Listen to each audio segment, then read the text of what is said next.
Hi friends, இது georgette saree. ஒரு of and half சாரியும் கூட. மேலே ஒரு கலர், கீழே ஒரு கலர் வரும். இதுதான் என்னோட ரெஃபரன்ஸு. அந்த ரெஃபரன்ஸ் வச்சு அந்த சாரியை வச்சு நான் அந்த சாரியை யூட்டிலைஸ் பண்ணிட்டேன், ஸ்டிச் பண்ணிட்டேன். அண்ட் இது யாருக்குன்னு பார்த்தீங்கன்னா எனக்கு தான். அண்ட் இது ஒரு டூயல் டோன் சாரீ சொல்லியிருந்தேன்ல.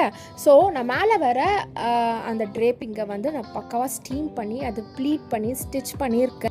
அண்டு அந்த ட்ரேப்பிங் மேலே வர க்ரீனும் அந்த ஃப்ளேரில் கீழே வர க்ரீனும் மேட்ச் ஆகும். அதே மாதிரி அந்த பெல்ட்டில் வர லைட் ப்ளூவும் அந்த ஸ்லீவில் லாஸ்ட்டில் வர அந்த ப்ளூவும் மேட்ச் ஆகும்.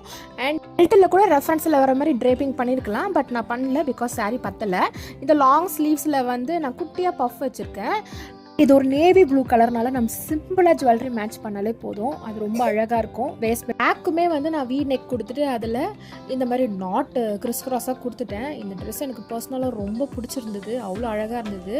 இந்த ட்ரெஸ்ஸை வந்து ஃபோட்டோஷூட்டுக்கு, ரிசப்ஷனுக்கு அந்த மாதிரிலாம் போட்டு போகலாம், ரொம்பவே அழகாக இருக்கும். அண்ட் உங்களுக்கும் இந்த மாதிரி ட்ரெஸ் ஸ்டிச் பண்ணணும்னா கண்டிப்பாக எனக்கு வாட்ஸ்அப் பண்ணுங்கள், இல்லைனா இன்ஸ்டாவில் டிஎம் பண்ணுங்கள்.